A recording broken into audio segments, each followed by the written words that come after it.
कांग्रेस से अलग होकर डेमोक्रेटिक प्रोग्रेसिव आजाद पार्टी कायम करने वाले जम्मू कश्मीर के साबिक वज़ीर-ए-आला गुलाम नबी आजाद का एक वीडियो सोशल मीडिया पर तेजी से वायरल हो रहा है। इस वीडियो में गुलाम नबी आजाद जम्मू कश्मीर के लोगों से कह रहे हैं कि हिंदू धर्म इस्लाम से भी ज्यादा पुराना है और सभी मुसलमान पहले हिंदू थे। मैं पार्लियामेंट में बोला बहुत सारी चीजें जो यहाँ आपको नहीं पहुंचती। हमारे बीजेपी के किसी लीडर ने बताया कि भाई कोई बाहर से आए हैं, कोई अंदर से आए। मैंने कहा देखो अंदर बाहर से कोई नहीं आया। हमारे हिंदुस्तान में इस्लाम सिर्फ और वैसे पूरा इस्लाम तो आया ही है 1500 साल पहले। हिंदू धर्म बहुत पुराना है। तो बाहर से आए होंगे 10-20, वो जब मुगलों के वक्त में उनकी फौज में थे। बाकी तो सब हिंदू से ही कन्वर्ट हुए हैं मुसलमान हिंदुस्तान में। और उसकी मिसाल हमारी कश्मीर में है। कश्मीर में कौन था 600 साल पहले मुसलमान? सब कश्मीरी पंडित थे, सब वही इस्लाम कर गए, बन गए। तो मैंने कहा सब इसी धर्म में पैदा हुए। पीडीपी सदर महबूबा मुफ्ती आज भी सुप्रीम कोर्ट में दफा 370 पर समाअत के दौरान मौजूद रही और इस मौके पर मीडिया से बात करते हुए महबूबा मुफ्ती ने कहा कि मोदी हुकूमत ने जल्दबाजी में दफा 370 को खत्म करने का फैसला किया है। जो हमारे साथ नाइंसाफी हुई है पार्लियामेंट के अंदर, एक गैर कानूनी तरीके से बीजेपी ने इस मुल्क की कॉन्स्टिट्यूशन को सबवर्ट किया और उसके बाद जम्मू कश्मीर के कॉन्स्टिट्यूशन को खत्म किया और हमारी स्पेशल स्टेटस को खत्म किया। अब ये जो सुप्रीम कोर्ट है, मेरे नजदीक सुप्रीम कोर्ट को ये देखना है क्या वो भगवान कृष्ण का रोल करना चाहते हैं या धृतराष्ट्र का। अगर भगवान कृष्ण का रोल अदा करना चाहते हैं तो उनको देखना पड़ेगा कि जो हमारे साथ अन्याय हुआ है, जो पाप हुआ है, उसको दुरुस्त करना पड़ेगा। अगर वो ऐसा नहीं करते हैं तो फिर धृतराष्ट्र की तरह वो जो है आंखों से पट्टी बांध के अगर वो रोल करना चाहते हैं तो वो हम उसमें क्या कहें हम उनसे। हम तो कुछ नहीं कह सकते। हम तो चाहते हैं कि जो सुप्रीम कोर्ट है, क्योंकि पूरे जम्मू कश्मीर के लोग इस वक्त देख रहे हैं सुप्रीम कोर्ट की तरह, क्योंकि एक चीज अभी बची है हमारे जम्मू कश्मीर के मुल्क के रिश्तों में, वो ये सुप्रीम कोर्ट है। तो इसलिए अब सुप्रीम कोर्ट पे डिपेंड करता है कि वो क्या करना चाहते हैं। मगर मैं ये एक बात बताना चाहती हूँ कि सुप्रीम कोर्ट से हमें उम्मीद है कि वो इंसाफ देंगे। साथ ही हम ये भी कह हमारी जो स्ट्रगल यहाँ के खत्म नहीं होती है, हमारी स्ट्रगल जारी रहेगी। जम्मू कश्मीर का जो तशख्खुस है, जम्मू कश्मीर की जो समस्या है, जिसको समस्या बीजेपी ने बनाया, बीजेपी की जो मदर पार्टीज है, हिंदू महासभा ने बनाया, ने तो जम्मू कश्मीर के लोगों ने खुले दिल से 1947 में इस मुल्क का हाथ थामा था, कुछ शर्तों पे, कुछ सेफ गार्ड्स पे।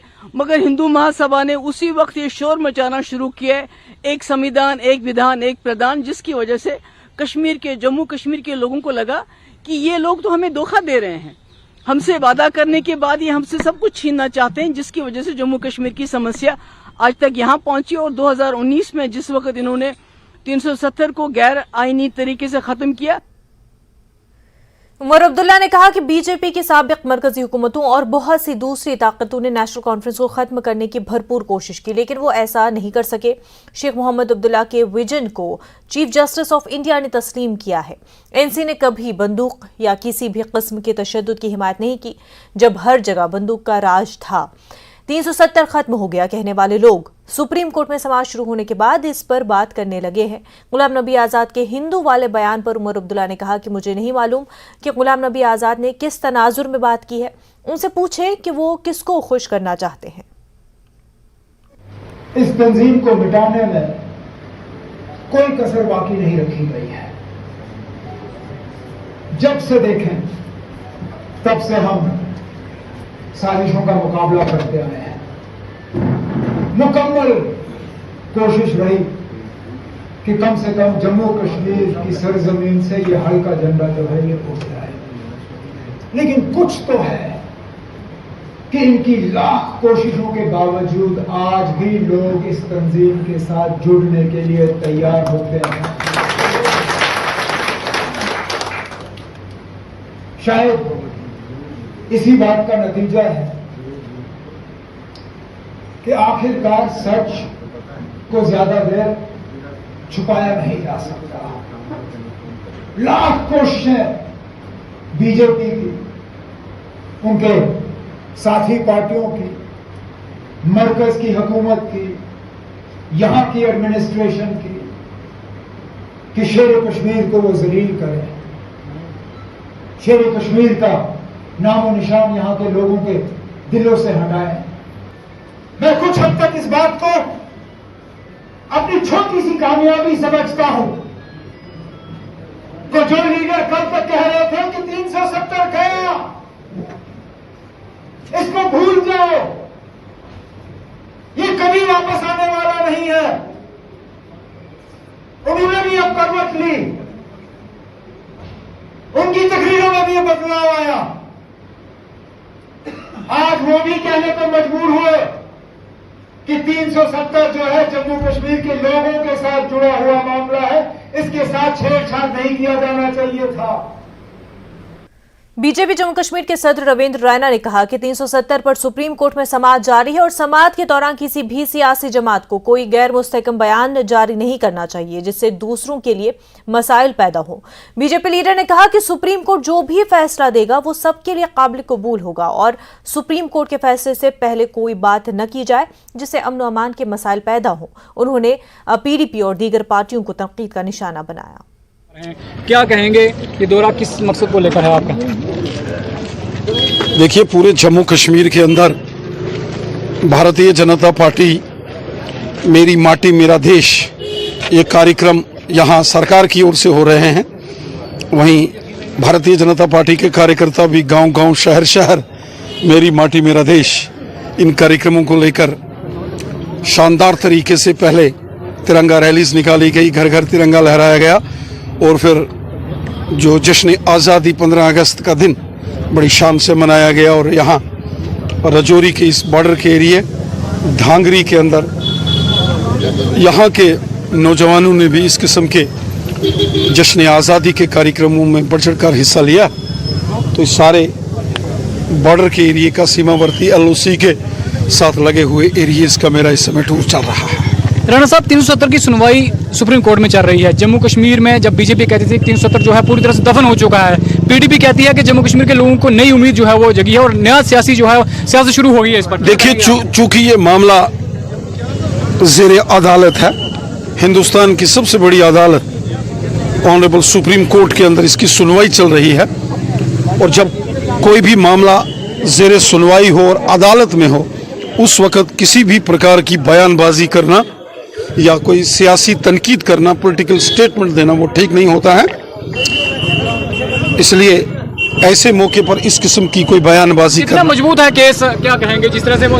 देखिए, केसेस जो बड़े बड़े कानून के दानिश्वर हैं वो लड़ रहे हैं, दोनों तरफ से कानून के माहिरीन इस केस को लड़ रहे हैं ऑनरेबल सुप्रीम कोर्ट में। 5 जजेस की बेंच है जिसमें खुद honourable chief justice of India Chandrachud ji भी उसमें मेंबर हैं। उनकी होगा और 370 वापस आएगा। देखिए, उम्मीद है पीडीपी की। देखिए,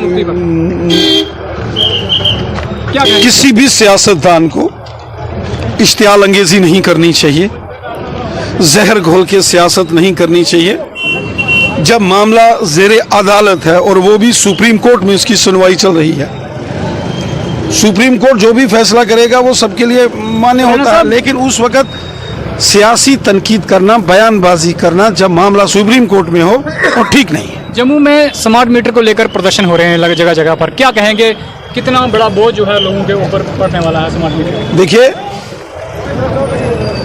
बिजली की सप्लाई ठीक होनी चाहिए, स्मार्ट पावर सप्लाई होनी चाहिए।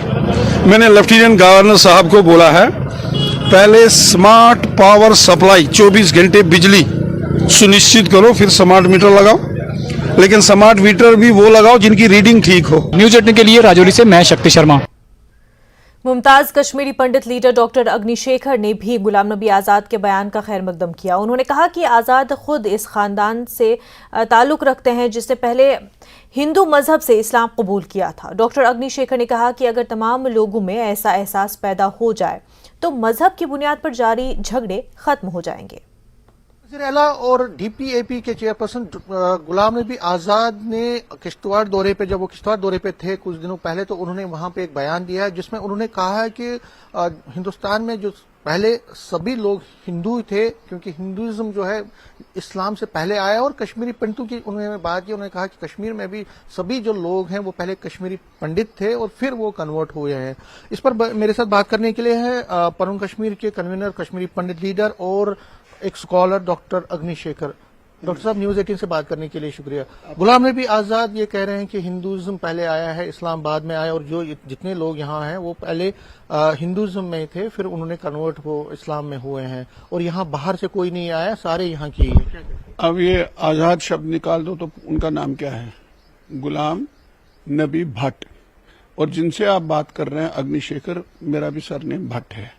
मैं भट्ट हूं, वो भट्ट था, फर्क इतना ही है। और ये बहुत स्वागत योग्य है कि अगर गुलाम नबी भट्ट आजाद साहब इसको आज पहली बार वैसे नहीं मान रहे हैं। मेरे सामने इन्होंने मिस्ट्री वाला कैंप में भाषण दे रहे थे। उन्होंने कहा था 250 साल पहले, अब तो वो 600 साल कहते हैं, लेकिन 250 साल उन्होंने मेरे सामने कहा, 250-300 साल पहले उनके जो पूर्वज एंसेस्टर्स थे वो कोकरनाग, अनंतनाग से आकर किश्तवाड़ साइड में कन्वर्ट हो गए। और अगर हम हिस्टोरिकली देखें तो वो एक वेव थी एक्सोडस की, वो कश्मीरी पंडित भागकर जान छिपाने के लिए आए थे।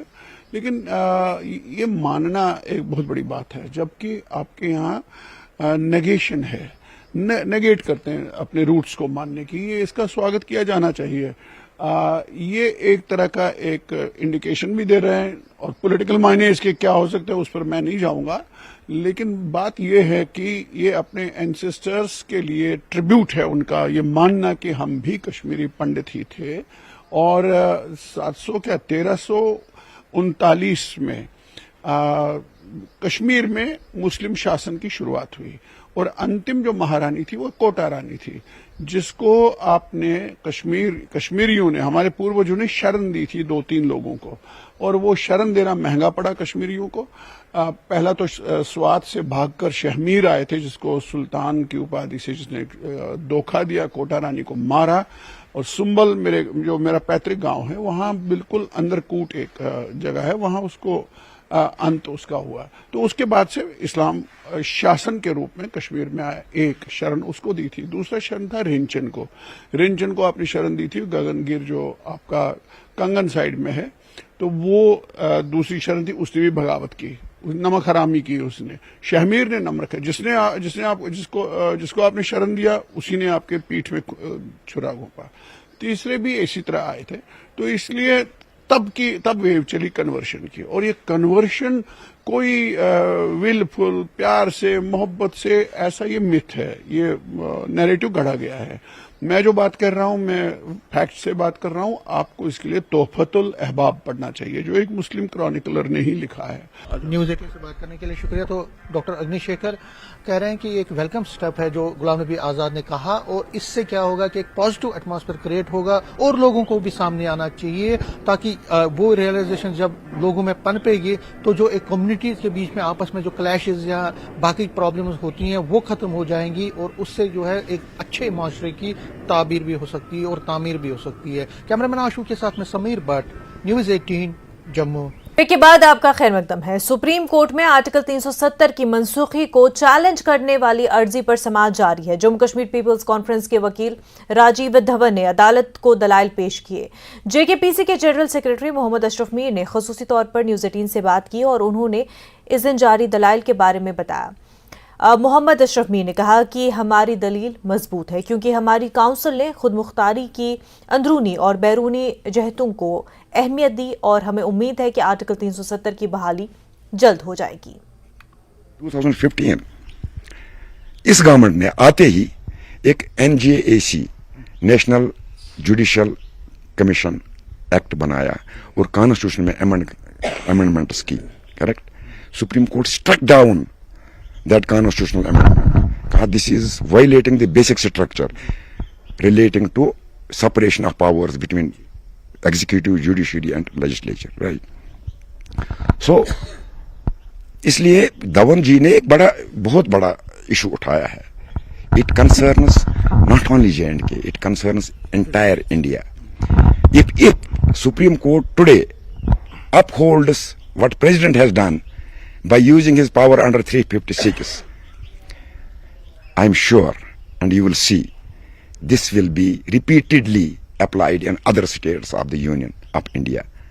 This is what Dhawan told the bench. Correct? You have to decide today what are the functions of the president and what are the limitations within which he has to use. How can, if parliament's laws cannot survive beyond 1 year after this proclamation ceases to have effect, how can president by executive action make permanent structural changes? Correct? What he has done by an executive order to J&K, it is permanent structural change, right? This can't be done. This is what, इसीलिए मैं कह रहा हूं, आज उसी illustrious father के illustrious son इस bench में हैं. I think he will again make a history, the constitutional history of the India. He will redefine powers of the governor. I am 100% sure he will definitely redefine powers of the governor during 356, and also about 370. Dhawan साहब ने इसको एक और level पर ले लिया है. उन्होंने अपने आर्ग्यूमेंट्स कहा this is the manifestation, this is the substitution of merger agreement, and this is the very basis of your relationship with J&K. If you destroy this article, you are destroying the very relationship of the state with the Union of India. Now, sure, 100% sure that we will get justice. Congress leader Rahul Gandhi Leh पहुंच गए. कांग्रेस कारकुनों ने राहुल गांधी का लेह में इस्तकबाल किया. राहुल गांधी 2 रोजा दौरे पर लेह में होंगे. कांग्रेस लीडर लेह में पार्टी कारकुनों से मुलाकात करेंगे और मुख्तलिफ प्रोग्रामों में शिरकत करेंगे. कांग्रेस के जो वर्कर में कितना उत्साह है और साथ ही साथ इनकी रिसेप्शन के लिए कितने लोग तादाद में. कल के दिन की बात करें तो वो यूथ के साथ इंटरेक्शन करेंगे, उसी तरह एक एग्जीबिशन मैच के लिए भी वो उसमें शिरकत करेंगे. कैमरामैन सनम नंजीन के साथ न्यूज़ 18 के लिए मुरुस्तानी ले से. कांग्रेस लीडर राहुल गांधी का लद्दाख के दौरे पर लद्दाख के रुकन पार्लियामेंट ने खैर मकदम किया. उन्होंने दावा किया कि राहुल उनके कहने पर लद्दाख का दौरा कर रहे हैं. उन्होंने कांग्रेस और राहुल गांधी पर हमेशा लद्दाख को धोखा देने का इल्जाम लगाया. लद्दाख को यूटी बनाने के लिए अपनी जान देना पड़ी तो हम देंगे. राहुल लद्दाख को श्रीनगर से क्यों जोड़ना चाहते हैं, ये लद्दाख की आवाम को बताना पड़ेगा. भारत को जोड़ने की बात करने वालों ने भारत को तोड़ा. लद्दाख की जमीन चीन को किसने दी? राहुल गांधी को अक्साई चीन की अहमियत को समझाना चाहिए और पूछना चाहिए कि ये चीन को किसने दिया. हमारे साथ लद्दाख के बीजेपी सांसद जामयांग जी हैं. सर, राहुल गांधी पहले हिमाचल जाने वाले थे, वहां बाढ़ से बेहद नुकसान हुआ है, लेकिन वो अचानक से लद्दाख पहुंच गए हैं. बीते 2 बार जब वो जम्मू कश्मीर गए तो वो लद्दाख नहीं गए थे. ऐसे में आज वो पहुंचे. आप कैसे देखते हैं उनके इस दौरे को? मैं सबसे पहले राहुल गांधी जी को लद्दाख में स्वागत करता हूं और मुझे इस बात की खुशी है, आप सबको याद है जब इसी मॉनसून सेशन के दिन अपोजिशन एक नो कॉन्फिडेंस मोशन लाए थे, उस चर्चे में माननीय राहुल गांधी जी बोल रहे थे और बोलते बोलते जो आधा से ज्यादा समय अपने जो जोड़ों के दर्द के बारे में बोलते बोलते उन्होंने ये कहा था कि कन्याकुमारी से कश्मीर तक पूरा भारत का जो है भारत जोड़ो यात्रा किया. फिर मैंने पीछे से आवाज मारा, मैंने 3 पॉइंट कहा. देखिए राहुल जी, एक तो आपके पूरे भारत में लद्दाख क्यों नहीं आते हैं, दूसरा आप लद्दाख आने से इतना क्यों डरते हो, और तीसरा कांग्रेस पार्टी हमेशा लद्दाख को क्यों इग्नोर करते हैं. तो तुरंत राहुल गांधी जी ने संसद के फ्लोर ऑफ द हाउस पे जवाब दिया कि मैं लद्दाख आता हूं और मैंने वहां संसद में भी कहा आपको स्वागत है. और आज ये कांग्रेस पार्टी के वर्करों के लिए खुशी की बात है, राहुल गांधी जी आज लद्दाख हमारे कहने पे आया है. और दूसरी बात आपने कहा कि हिमाचल वाले थे और अचानक लद्दाख आए. अब ये कारण क्या हो सकता है वो राहुल गांधी जी खुद बता सकते हैं, लेकिन मैं इसको इस तरह से मानता हूं कि अभी लद्दाख का मौसम जो है बिल्कुल टूरिस्ट सीजन है और वहाँ बारिश नहीं है, वहाँ मॉइस्चर नहीं है, वहाँ गर्मी नहीं है, ये एंजॉय करने का मौसम है। तो राहुल गांधी जी ये मानसून सेशन के बाद हॉलीडे मनाने के लिए लद्दाख आए, मैं उनको वेलकम करता हूँ। 2014 नौशहरा श्रीनगर तेजाब हमला केस में अदालत ने 2 मुल्जिमान को आईपीसी की दफा 326A और दफा 12B के तहत जुर्म के लिए कसूरवार ठहराया है। प्रिंसिपल डिस्ट्रिक्ट एंड सेशन जज श्रीनगर की मुअज़्ज़ज़ अदालत ने दोनों मुल्जिमान को मुजरिम करार दिया। सजा का तयन 19 अगस्त को होगा और इस केस के वकील पब्लिक प्रोसिक्यूटर अब्दुल अजीज तेली ने कहा कि कम अज कम 10 साल कैद और ज्यादा से ज्यादा उम्र कैद के अलावा मुतासरा के इलाज पर खर्च की गई रकम के बराबर जुर्माना हो सकता है। कानून के यहाँ देर है अंधेर नहीं, और ये बात आज सच हुई है। आपको पता है 2014 में श्रीनगर के नौशहरा में एक लॉ स्टूडेंट पर एसिड अटैक हुआ था, उसके बाद उसमें केस हुआ था। और हमारे साथ अभी वकील है, क्योंकि आज आपको बता दें इस केस की आज जजमेंट थी और जो 2 एक्यूज्ड थे उनको गिल्टी फाउंड किया गया। मेरे साथ वकील है अब्दुल अजीज तेली जो इस केस को तब से लड़ रहे हैं। वकील साहब मुझे बताइए, आज जजमेंट का दिन था, कैसे देखते हैं आप इसे और क्या कहेंगे, क्या ये पूरा मामला था? हाँ, ये 2014 में एक लड़की पर लॉ स्टूडेंट जो थी लॉ कॉलेज की, उस पर एक मारुति कार में एक नौजवान ने एसिड फेंका, तो उस पर FIR हुआ, रजिस्टर और इन्वेस्टिगेशन हुई। और इन्वेस्टिगेशन में 2 बंदे इरशाद अमीन वानी जो राजबाग का है और उमर नूर जो बेमने का है, इन्होंने कॉन्स्पिरेसी की थी और इनको फाउंड किया गया। इनके खिलाफ चार्जशीट सेशन कोर्ट श्रीनगर में पेश किया। उस वक्त मैं बहसीत पब्लिक प्रोसिक्यूटर केसेस लड़ रहा था। बाद में मुझे इस केस में स्पेशल पब्लिक प्रोसिक्यूटर गवर्नमेंट ने एंगेज किया और 2014 से since last 9 years I was conducting the trial on behalf of the prosecution vigorously. और ड्यूरिंग दिस ट्रायल टोटल इसमें चालान में 48 विटनेसेस थे, उनमें सम आई विटनेसेस थे, दूसरे टेक्निकल विटनेसेस थे। तो all the 48 witnesses were examined by me before the court of sessions. They were duly cross-examined and accused were defended by so many lawyers. And finally, the present session judge, Honorable Jawad Saab, heard the arguments before 5 months. And for 5 months this case is reserved, and after long this trial of 9 years, the Honorable Court was pleased today, it was fixed for judgment today, and in the open court in presence of the victim and other lawyers and the public, the Honorable Court found the accused Irshad Amin Wani and Umar Noor in this case guilty, and the court convicted them. And the Honorable Court fixes the case the day after for quantum, how much punishment they can be. Under law 326A, the minimum punishment for this offence is 10 years and the maximum is life imprisonment plus fine. The fine shall be equal to that what the expenses the victim has spent on a treatment. That is to be positively given to her as compensation. And on that I will, on next day, on the day after, I will make my arguments before the court and I will pray for the life imprisonment of both the accused, because it is an offence against the society, and a message should go to the public that such persons shall not be let free, and message should go that courts are giving them life imprisonments, and life imprisonments is the reasonable punishment in this case. I will claim the life imprisonment, because if the accused comes out, that will be endanger the life of the victim again, because they can do some untoward accident with her again. This is my case. तो नाजरीन, अब उम्मीद है इस लड़की को आज इंसाफ मिलेगा। अब इंसाफ मिलेगा क्योंकि हालांकि कोर्ट ने दोनों जो मुल्जिमीन हैं उनको आज गिल्टी, उनका जुर्म जो है वो कबूल हुआ है, उनका जुर्म जो है वो साबित हुआ है। अब कोर्ट 2 दिन बाद जो है सजा सुनाएगी। तो उम्मीद है जो इन वकील साहब का कहना है कि इस तरह से अब अगर कोर्ट ज्यादा से ज्यादा यानी सख्त से सख्त सजा सुनाएगी तो आने वाले वक्त में किसी और लड़की पर इस तरह का हमला नहीं होगा।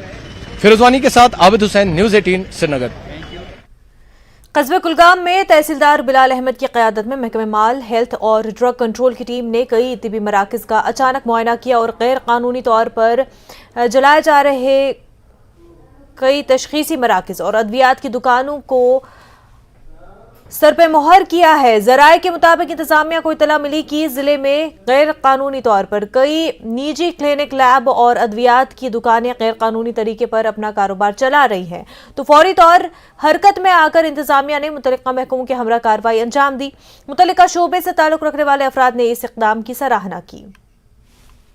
हर कमिश्नर के पास सीसीटीवी है, बिलिंग होती है, हर एक चीज की अकाउंटेबिलिटी है। वो जमाना गया, इस वक्त नहीं चलता है। आप दवाई बेचते हैं, एक टैबलेट का हिसाब देना है गवर्नमेंट को। हम इस चीज को बहुत एनकरेज करते हैं, लेकिन हम साथ में ये भी बताना चाहते हैं कि आम बरादरी इसमें क्या है कि एक जो भी मेडिकल शॉप है, जो भी डायग्नोस्टिक सेंटर है, बिल्कुल लीगल होने चाहिए। इलीगल की आप कोई गुंजाइश ही नहीं है। हम अप्रिशिएट करते हैं जिला इंतजामिया का, हम अप्रिशिएट करते हैं एलजी सरकार का, अप्रिशिएट करते हैं अपने डिपार्टमेंट का। हम इसको सल्यूट करते हैं और इस चीज को एनकरेज करते हैं। हम समझते हैं वो अनएम्प्लॉयड है, बट अनएम्प्लॉयड होने का ये मतलब नहीं है कि वो रॉन्ग प्रैक्टिस चलाए।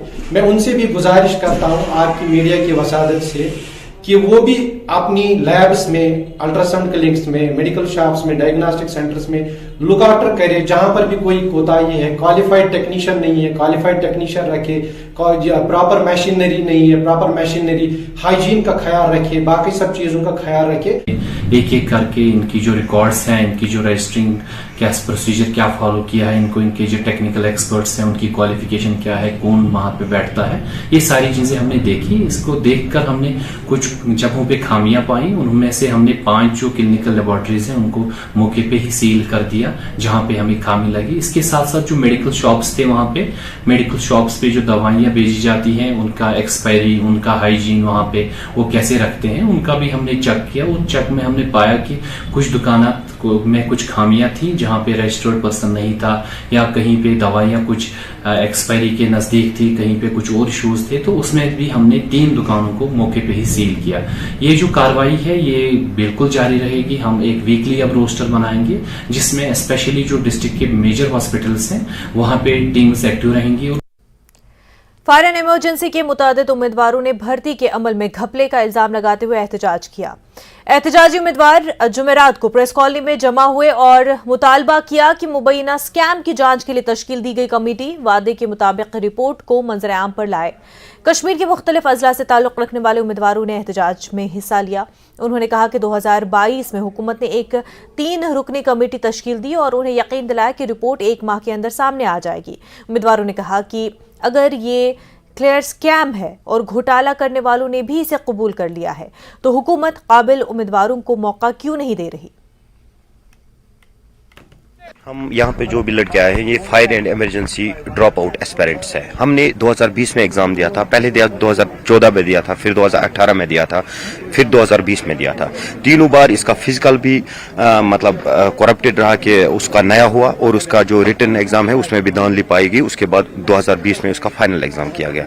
लेकिन जब 2020 का लिस्ट मंजर आम पे आया तो उस टाइम पे ये जो भी लिस्ट आया कि वो नेपोटिज्म और फेवरेटिज्म से भरा हुआ था, वो पूरा फ्रॉड था। 100 आउट ऑफ 100 लड़कों ने मार्क्स लाए हैं, और बाद में 2-3 दिन के बाद हमें ये पता चला कि ये हिंदुस्तान का वो एग्जाम है जहां पे बिफोर एग्जामिनेशन 2000 कैंडिडेट्स के पास पहले exam before examination question papers थे।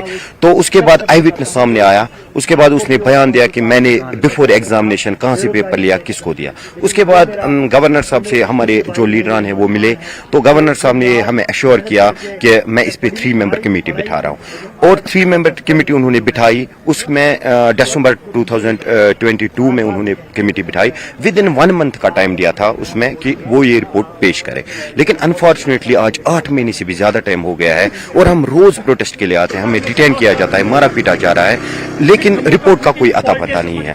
हम ये गवर्नर साहब से रिक्वेस्ट करना चाहते हैं कि अगर ये मुमकिन है कि हेड ऑफ द स्टेट जो होगा उसके कानून तक ये बात नहीं पहुंची होगी कि उसके कानून तक ये बात नहीं पहुंची होगी कि यूथ जो है वो प्रेस कॉल नहीं आ रहा है, रोज प्रोटेस्ट कर रहा है, लेकिन वो टस से मस नहीं होते हैं। अगर यहाँ पे यूथ आ रहा है तो उनको चाहिए कि वो रिपोर्ट जल्द से जल्द पेश करे। जैसा कि आप देख रहे हैं मेरे पीछे ये सारे ड्रॉप आउट से, तो जो लिस्ट उन्होंने मंजर आम पर लाई थी, जैसे कि भाई अभी बात कर रहे थे, वो उसमें फुल करप्शन थी। वो पूरा का पूरा लिस्ट जो था करप्शन से भरा हुआ था।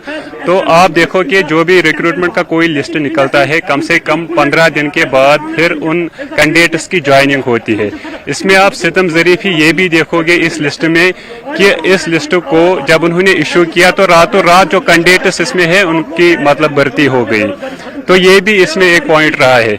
बाकी जो सारे एविडेंसेस है हम लड़कों ने जमा करके खुद इनको दिए हैं, जो भी एविडेंसेस बनते थे, हालांकि ये इनका काम था, ये सीबीआई का काम था, ये इनका काम था एडमिनिस्ट्रेशन का कि ये इसमें करते, लेकिन हमने यही से एविडेंसेस भी इनको दी, लेकिन फिर भी ये अभी रिपोर्ट को पब्लिक डोमेन में नहीं ला रहे हैं। हालांकि 8 महीने गुजर गए हैं, कमेटी को जो है 1 महीने का टाइम पीरियड दिया गया था, तब से लेकर आज तक 8 महीने हो गए, लेकिन इस रिपोर्ट का अभी कोई अता पता नहीं है। अगरचे गवर्नर साहब या एडमिनिस्ट्रेशन, जेके एडमिनिस्ट्रेशन एक तरफ से दावा कर रही है कि हम जो करप्शन को है इसके रूट्स को JNK से हटा देंगे, हम इस पे काम कर रहे हैं, हमारी गवर्नमेंट जो है ये खत्म कर देगी, लेकिन दूसरी तरफ से आप देखो यही करप्शन करवा रही है। अगर मतलब इनका था कि रिपोर्ट जो है इनको पब्लिक डोमेन में लाना था तो वो अभी ये नहीं ला रहे। तो हमारी मांग अब सिंपल यही है कि रिपोर्ट को पब्लिक डोमेन में लाया जाए। ब्रेक के बाद आपका खैर मकदम है। JPDCL के चीफ इंजीनियर संदीप सेठ ने आज ऐलान किया कि उन्होंने कुछ जगहों पर मुतवाज़ी पुराने मीटर लगाए हैं ताकि नए लगाए गए स्मार्ट मीटरों के बारे में लोगों के जहनों से शकों शुबहात को दूर किया जा सके। संदीप सेठ जम्मू में अपने गोदाम के दौरे के दौरान मीडिया से बात की। चीफ इंजीनियर ने मीडिया को बताया कि इन पुराने मीटरों की तनसीब का फैसला इन इल्जामात के पेश नज़र किया गया कि नए स्मार्ट मीटर्स में बहुत ज़्यादा रीडिंग और बिल दिखाए जा रहे हैं। उन्होंने कहा कि पुराने और नए दोनों स्मार्ट मीटर्स की रीडिंग लेबोरेटरी में जांची जाएगी और उसके बाद इस मामले के बारे में हतमी फैसला लिया जाएगा। मैंने भी कहा था कि जो पैरेलल मीटर्स हैं वो लगाएंगे, बिकॉज लोगों को ये डाउट है कि ये स्मार्ट मीटर्स जो हैं ये नॉर्मल मीटर से, डिजिटल मीटर से तेज चलते हैं। तो आज इन्होंने वेयर हाउस वालों ने 4 नए मीटर खरीदे हैं।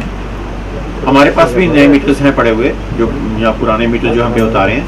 हम ये 4 मीटर और कम से कम भी 6-7 और मीटर, 6 मीटर और हम अपनी लैब में भेजेंगे। हमारी इंटरनेशनल लेवल की लैब है पनामा चौक में, वहाँ से टेस्ट होके सर्टिफाई होके आएंगे और कल 2 बजे हम यहाँ पे उन जो स्मार्ट मीटर्स हैं उनके पैरेलल में ये मीटर लगाएंगे ताकि लोगों का जो शक है कि ये मीटर स्मार्ट मीटर तेज चलते हैं वो क्लियर हो सके। टंगमर के कुंजर के हुसैन बांगल से ताल्लुक रखने वाले दोनों बाजू से महरूम जिस्मानी तौर पर खास नौजवान मोहम्मद सुल्तान सितंबर में होने वाले 10वीं आलमी पैरा ताइक्वांडो चैंपियनशिप के लिए मुंतखब हुए हैं। यह आलमी चैंपियनशिप नॉर्थ अमेरिका के मैक्सिको में मुनक्किद होगी। मोहम्मद सुल्तान ने कश्मीर के लक़ब से भी जाने जाते हैं। उन्होंने हाल ही में पंजाब में मुनक्किदा कौमी चैंपियनशिप में सोने का तमगा जीता है। मोहम्मद सुल्तान ने आलमी चैंपियनशिप के लिए मुंतखब होने पर खुशी का इजहार किया। उन्होंने मुल्क के लिए मेडल हासिल करके मुल्क का नाम रोशन करने का आज़म जाहिर किया।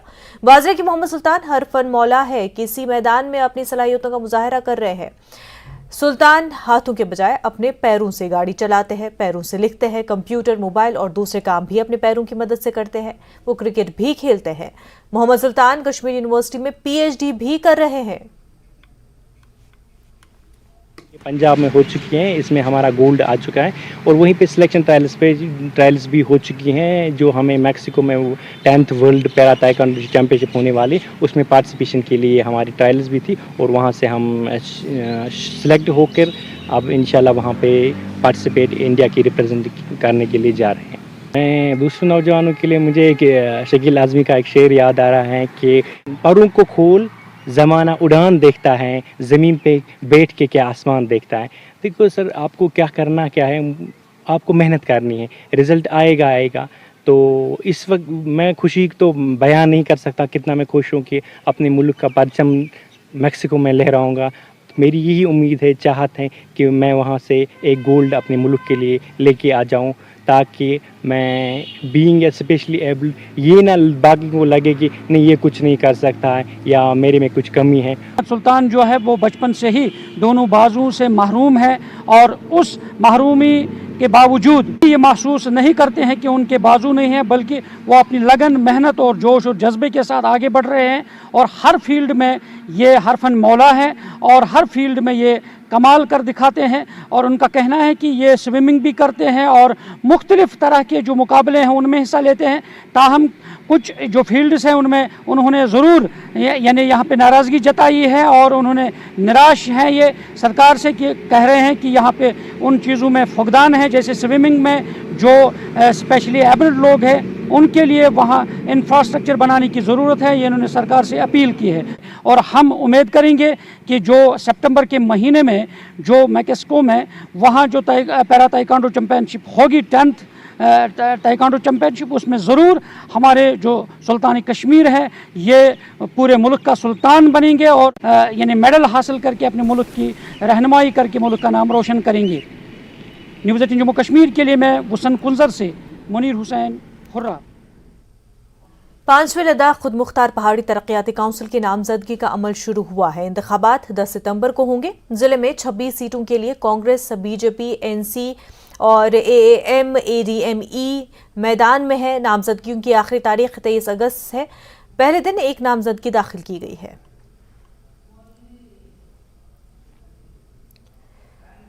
मेंढर के इलाके गुरसाई नाले के करीब टाटा सुमो और कार के दरमियान टक्कर हो गई। हादसे में दर्जन के करीब मुसाफिर बाल बाल बच गए। जरा के मुताबिक सुरनकोट की जानिब से आ रही टाटा सुमो और मेंढर की जानिब से आ रही कार के दरमियान टक्कर हो गई। हादसे में कोई जान नुकसान नहीं हुआ है। आईनी शाहिदीन का कहना है कि दोनों गाड़ियां तेज रफ्तारी से जा रही थी और इस ज़मन में पुलिस ने मुकदमा दर्ज कर तहकीकात शुरू कर दी है।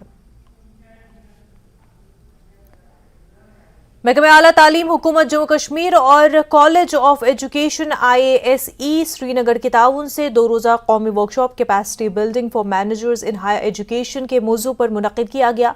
इस 2 रोज़ा वर्कशॉप में मुख्तलिफ मुक़र्रिरीन आला तालीम में ख़वातीन मैनेजर्स की इस्तेदाद कार में इजाफे के अहम इक़दामात पर रोशनी डालेंगे। उन्होंने SDG 5 पर हकीकी जाँच के तौर पर सलाहियत साजी की वर्कशॉप और सिनफी मसावत के मकासद पर भी तबादला ख्याल किया गया। इस वर्कशॉप में इंतजामी सलाहियतों और खवातीन की हुक्मरानी के हवाले से मसाइल को उजागर किया जाएगा। जम्मू कश्मीर वक्फ बोर्ड की chairperson doctor Darakhshan Rabi, professor emeritus और साबिक director women studies centre Punjab university doctor P Rajput, professor Nilofar Khan, doctor college department of higher education professor Yasmeen Nishai और doctor Parveen Pandit, consultant central university of Kashmir, Kashmir division के कॉलेजों के प्रिंसिपल्स भी मौजूद रहे। हम कॉलेज ऑफ एजुकेशन में है। यहाँ वीमेंस एम्पावरमेंट और एजुकेशन जो सेक्टर में वीमेंस काम कर रही है, किस तरह से हमारे सरकार ने वीमेंस एम्पावरमेंट का जो नारा दिया था वो सिर्फ नारा नहीं था। आज आप देख रहे हैं कि मुल्क की 50 यूनिवर्सिटियों में से जो बड़ी सी यूनिवर्सिटियाँ हैं उनमें 17 VCs जो हैं वो वीमेंस हैं। आप हर एक सेक्टर में देखिए जो हमारा एम्स है, आज वहाँ पे एडमिनिस्ट्रेशन को चलाने वाली एक खातून है। आप इंजीनियरिंग देख रही है, वहाँ एक खातून है। आप यहाँ भी जहाँ भी देखते हैं जिसमें काबिलियत है वो मर्द या औरत, जो पहले देखा जाता था कि मर्दों को तरजीह दी जाती थी, लेकिन हमारे गवर्नमेंट ने जैसे इस चीज़ को बाज़ाब्ता तौर पे और दुनिया को भी दिखाया कि हिंदुस्तान में औरतें किसी चीज़ से कम नहीं हैं, किसी से कम नहीं। आज जहाँ पे हम हैं, इस कॉलेज को हेड भी एक विमेन कर रही है, प्रोफेसर डॉक्टर सीमा नाज साहिबा। हमारी यूनिवर्सिटी को डॉक्टर नीलोफर खान साहिबा, हमारी हायर एजुकेशन की डायरेक्टर अशाई साहिबा, डॉक्टर साहब, और हर एक अभी आप देख रहे हैं जिनमें काबिलियत है वो आगे बढ़ रही है। और हर जगह हम देख रहे हैं कि आज कोई भी एजुकेशन फैकल्टी देख लीजिए, कोई भी एग्ज़ामिनेशन देख लीजिए, UPSC का देख लीजिए, या आप कश्मीर एडमिनिस्ट्रेटिव सर्विस को देख लीजिए, वहाँ पे गर्ल्स टॉप कर रही है। उसका भी ये है कि न्यू एजुकेशन पॉलिसी में हमको जो सिलेबसेस हैं वो चेंज करने हैं, हमको as per are new directions चलना है। न्यू एजुकेशन पॉलिसी कहीं पे सिर्फ इंग्लिश में नहीं हुआ है, हर जगह सिलेबसेस चेंज चेंज हो रहे हैं, अभी भी हो रहे हैं और आगे भी होंगे। हमको अपनी न्यू एजुकेशन पॉलिसी जो है उसके मुताबिक, चाहे कॉलेजेस हो चाहे यूनिवर्सिटीज़ हो, कोई भी डिपार्टमेंट हो, we have to follow that road map and accordingly prepare our students, train our students, whether it's research और पीजी और एनी इंजीनियरिंग, कुछ भी हो, accordingly we have to move. Break के बाद आपका खैर मकदम है। Jammu Kashmir academy of art, culture and language ने श्रीनगर के टाइगर हॉल में 2 रोज़ा हुसैनी मुशायरे का इनकाद किया। मुशायरे में वादी भर से शायरों ने शिरकत की और इमाम हुसैन पर अशार सुनाए और इस मौके पर नामवर शोरा अजरजा जमा, रफ़ीक राज और ज़रीफ़ अहमद ज़रीफ़ मौजूद थे और इस मुशायरे का मकसद वादी के नौजवान और ख्वाहिशमंद शायरों में उर्दू और कश्मीरी अदब को मुतारिफ करवाना और जिंदा करना था। आज भी हमने हुसैनी मुशायरे का एहतमाम किया है और ये आज ही का नहीं, इससे पहले एक मुशायरा हम कर चुके हैं। आज कश्मीरी और उर्दू में हम कर रहे हैं। कल यहाँ पहाड़ी और गोजरी में मुशायरा होगा, हुसैनी मुशायरा। इसके अलावा हमने फील्ड में कुछ मुशायरे रखे हैं जो इसी निस्बत से हम मुनक़्क़िद करने जा रहे हैं। मकसद ये है कि एक तो अक़ीदत हुसैन अलैहिस्सलाम का बरमला इजहार किया जा सके, उनकी याद को ताज़ा किया जा सके और रसाई अदब को जो है बढ़ावा दिया जा सके।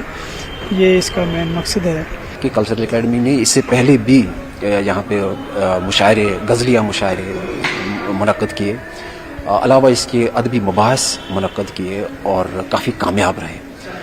और उन मुशायरों या उन महफिल की सबसे बेहतरीन बात जो मुझे लगी, उनमें हमारी जो वादी के यहाँ नौजवान स्कॉलर, नौजवान शोरा इकराम और हमारी जो अदीब हैं उन्होंने शिरकत की।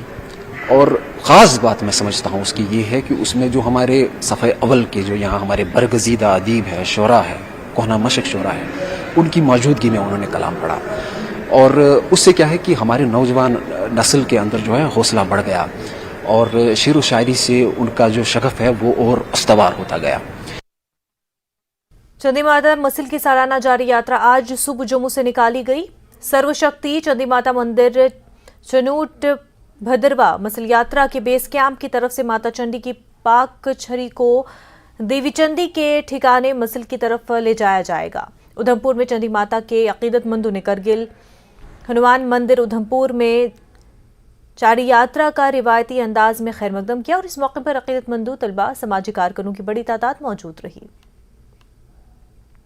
वहीं जिला पुलवामा के तहसील हेडक्वार्टर मंडी में वाक़ भगवान श्री बुद्धा अमरनाथ यात्रा की आमद के लिए पुंछ शहर में हर किस्म की तैयारियां मुकम्मल कर ली गई हैं। इस्तकबाल के लिए शहर को दुल्हन की तरह सजाया गया। पुंछ कॉलेज ग्राउंड में रिहायशियों, जिला इंतजामिया और पुलिस हुकाम की तरफ से यात्रा का शानदार इस्तकबाल किया जाएगा और इसके साथ साथ कॉलेज ग्राउंड में मुख्तलिफ समाजी मजहबी तंजीमों की जानिब से अक़ीदतमंदों के लिए लगाए गए मुफ्त स्टॉल्स के लिए टेंट लगाने का काम मुकम्मल कर लिए गए हैं। श्री बुद्धा अमरनाथ यात्रा का पहला काफिला जुम्मे की सुबह जम्मू से रवाना होकर देश राम पुंछ कॉलेज ग्राउंड पहुंचेगा और इसके लिए हर तरह की तैयारियां मुकम्मल कर ली गई है।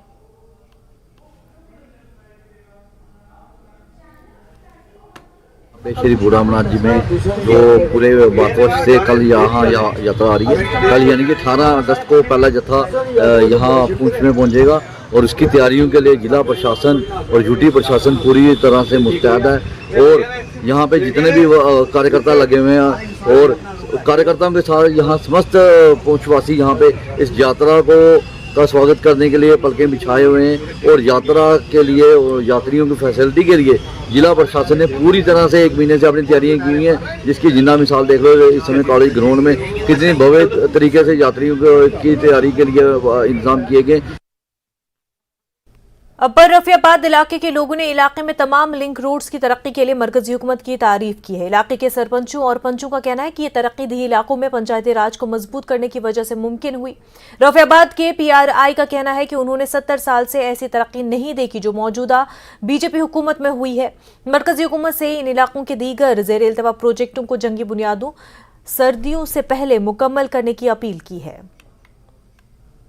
खुशी की लहर है। जो हमारा गांव, जो हमारा इलाका है, इस वक्त तरक्की की राह पर गमजन है। जो तरक्की की शाहरग जो होती है गाँव की या किसी इलाके की, वो रोड होती है। और जो रोड इस वक्त बन रहे हैं यहाँ पर, ये तकरीबन पिछले 70 सालों से इतना काम नहीं। तो इस सिलसिले में हम जनाब नरेंद्र मोदी जी के बहुत ही शुक्रगुजार हैं, जिन्होंने यहाँ पर 3 टायर सिस्टम बनाए, सरपंच बनाए, BDC बनाए, DDC, और इनको बाइख्तियार बनाया। और इस वक्त बाज़ाब्ते हमने इसको इनाग्रेट किया। AEE साहब जो थे हमारे, जावेद साहब, वो भी हमारे यहाँ आए, तो लोगों ने काफ़ी उनका वेलकम किया कि तुम पंचायत दिन पावर्स कि रूद MLN मात कि वनस पंचायत वनस गवर्नमेंट पन यह गई पंचायत गवर्नमेंट पी गवर्नमेंट गाँवस मज गवर्नमेंट तुम पोस्ट करान बन फाल यह दिन प्रोजेक्ट बनो अम वक्त पंचायत ये बैक टू विलेज मज सरपंच सबन यह कोर बिल अप कोर पे दुन डिपार्टमेंट बनो अत एप्रूवल दिन यमो कर कोशिश मरकज गवर्नमेंट त्रे अत पोस्ट यह कंसी यमो कर मेहनत अम सह शुक्र बहुत खुशी करान कि मे सरपंच आज मेस गाँवस क्या बह वोत रात अनाग्रेशन गई तम वक्त बहुत खुश बहुत ये गाँव मज गलिन मज न्यू तील। तो नड्डा जी जो हमारे हैं रोड्स वगैरह के जो मिनिस्टर हैं हमारे, उनकी वजह से जितने भी हमारे काम हैं वो यहाँ हो रहे हैं। इसमें हम सरपंच साहब का बहुत शुक्रिया करते हैं कि यहाँ इन्होंने कितनी मेहनत और लगन के साथ काम करवाया है। तो हम बहुत खुश हैं, खासकर जो हमारे सरपंच हैं, इन्होंने काफ़ी काम किया फ्राम लास्ट 5 ईयर्स से। में ट्रैफिक जाम एक बड़ा मसला बन गया है, जिसकी वजह से लोगों को, खासकर मरीजों को, सख्त दिक्कतों का सामना है। उधर सब डिस्ट्रिक्ट अस्पताल के नजदीक पार्किंग न होने की वजह से अक्सर लोग अपनी गाड़ियों को सड़कों पर पार्क करते हैं, जिसकी वजह से एम्बुलेंस गाड़ियों को कई घंटों तक सफर ट्रैफिक जाम में रुकना पड़ता है और मरीजों को जान का खतरा रहता है। मकामी लोगों ने सरकार से अपील की कि जल्दी अस्पताल के करीब पार्किंग का इंतजाम किया जाए, ताकि मरीजों को अस्पताल आने जाने में कोई परेशानी न हो। क्रू चौक से लेके आस्थान तक और फिर हॉस्पिटल, हायर सेकेंडरी रोड से हॉस्पिटल तक इनवेरिएबली पार्किंग गाड़ियों की होती हैं, जिससे मेडिकल इमरजेंसीज को बड़ी दिक्कत होती है। कल भी एक ऐसा वाक़ा हुआ कि एम्बुलेंस ट्रैफिक जाम में क्रू चौक में फंस गई। दाईं तरफ भी गाड़ियाँ थी, बाईं तरफ भी गाड़ियाँ थी।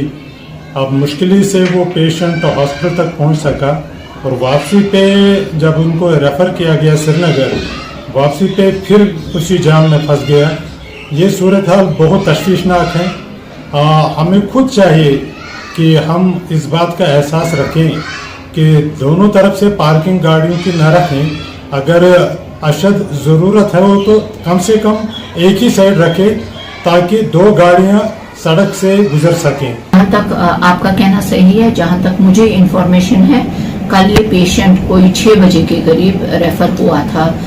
लतपुरा में एक रोड ट्रैफिक एक्सीडेंट हो गया था, तो फिर वो पेशेंट यहाँ रेफर हो गया था, जिसको हमें फिर वापस यहाँ SMHS भेजना पड़ा। मगर ये बदकिस्मती है कि आते हुए भी वो 108 चौक में बंद हो गई और जाते हुए भी कोई, मुझे लगता है 2-4 मिनट उसके वहां पे जाया हो गए कि जगह नहीं उसको मिली। जैसा कि आप जानते हैं, पामपुर जो अप्रोच रोड है टू SDH पामपुर, वो बहुत क्राउडेड रहता है। मेरी हमेशा से ये रिक्वेस्ट रही है कि प्लीज ये वाइटल रोड है, तो यहाँ पे पार्किंग। कश्मीर न्यूज में फिलहाल इतना ही, पर आप देखते रहे न्यूज़ 18 जम्मू कश्मीर लद्दाख हिमाचल। आदाब।